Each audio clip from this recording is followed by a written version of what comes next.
হরে কৃষ্ণা। আজ ছিল নিত্যানন্দ ত্রয়োদশী। তো নিত্যানন্দ ত্রয়োদশীর দিন আমরা আমাদের গৃহে রাধা মাধব গৌর নিতাই গোপালকে আমরা বসিয়েছি। তো সেই উপলক্ষে ছোট্ট একটি ঘরে আয়োজন করা হয়েছে।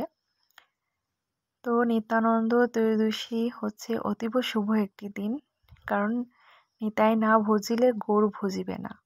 আর নিত্যানন্দ প্রভুকে সবার আগে তুষ্ট করতে হবে, তারপর গৌরাঙ্গ মহাপ্রভু তুষ্ট হবেন, তারপর রাধারানী, তারপর কৃষ্ণ।